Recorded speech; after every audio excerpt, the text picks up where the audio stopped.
Hello, I'm Rod, and I'm speaking to you from Iowa.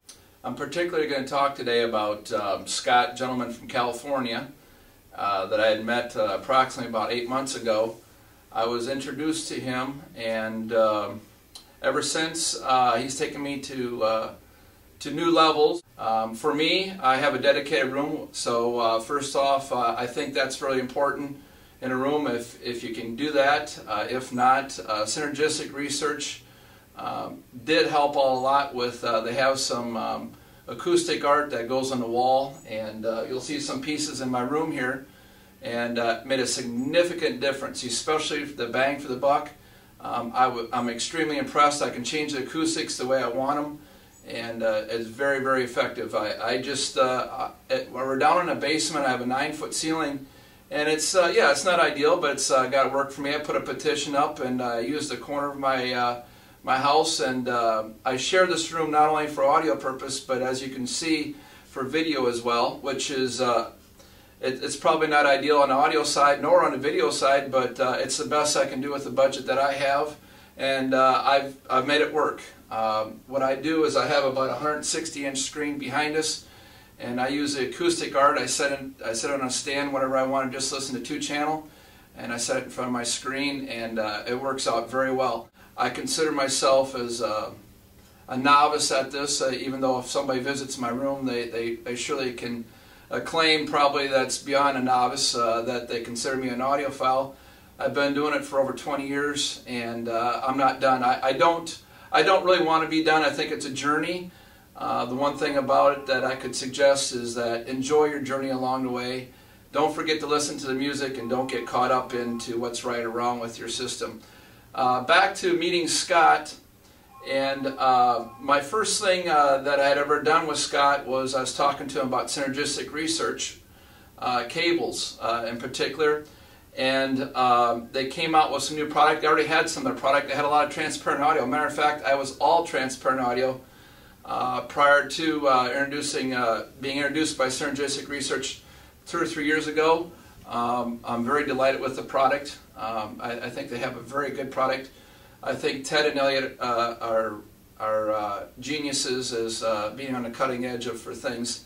I don't think they get enough respect yet in the audio world, but that will come due, because on first hand, I probably had over $100,000 of transparent audio in this room, and I don't have that much Synergistic research right now and value in this room, but my level, I feel I'm quite a few levels above what I used to be.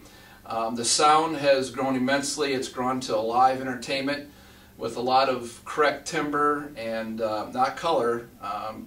I believe I have a very high resolution system here, and I think it's as neutral as I can get it, and that's my I think I want to be. I use solid state equipment. I do believe also in tube equipment. However, I've been led down the solid state scenario, and I have to say that being down that with the recommendations that Scott's made for me, I am getting really close to that soft, correct sound at tube, and or let's just say non-digital, let's say analog, if you will. My digital system, being fully digital, is getting so close to when I've listened to analog in the past that it's right there, and that's not my objective. I just want the music to be as correct. I want my whole system, including my speakers, to be out of the way of the music. Synergistic research just came out with some power cells. I did them on my speakers, and for that money I was just completely amazed at what it had done for my system. I still had the top line Synergistic research cables, which I think I spent around $8,000 or $9,000 for, versus the $30,000 Opus transparent, and it was really nice when I added the power cells. What it did was it gave it that extra correct resonance that fills the room for that extra nth of time to give it the right decay, like a violin or a six-string guitar, if you will. It just made it real and real lifelike, if you will, with a lot more space. But another thing that Scott had done for me along my way was I was reluctant to spending more money on racks. And what I had before was really nice too, I thought. And it really changed everything. And maybe it's just the system that I got. Most of it's digital. Of course, I do have a preamp that's not digital. And then my amplifiers here have enjoyed the Grand Prix power racks too here. So I do use Synergistic's power cell. I have that sitting on a Grand Prix rack. And behind me here, which is one of the most incredible things that you do not find much information, on the internet about, is a clock. I use Esoteric's clock, their flagship. Matter of fact, I use all Esoteric's gear. That's their flagship. I use their top line transport, and then I have the mono DAX, and then the transport has an outboard power unit there. So off to the left-hand side of your screen, you'll see the power unit. The transport's in the center of the clock, is to your right. My DACs are in the bottom, flanking the preamp down there, if you can see that on your screen there. For Scott here, I want to stay on the task at hand.